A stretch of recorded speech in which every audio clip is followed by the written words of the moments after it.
जी हाँ दोस्तों, जैसे कि आप जानते हैं चैती छठ का मौका है और चैती छठ आने वाला है। तो इस छठ पे नेहा सिंह राठौर ने गाया है ये छठ गीत, जो कि आपको बहुत अच्छा लगेगा और दर्शकों को भी बहुत अच्छा लग रहा है।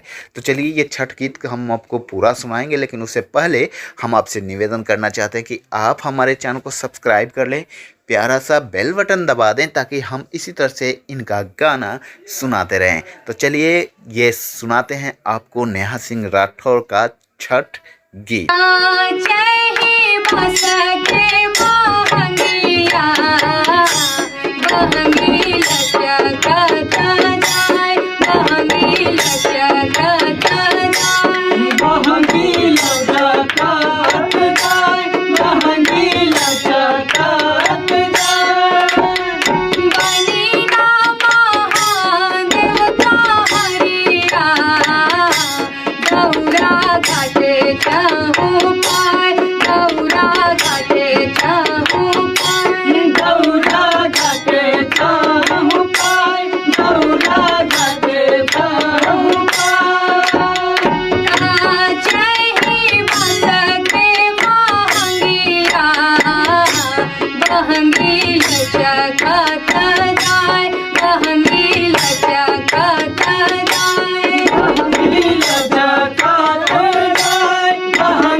बहंगी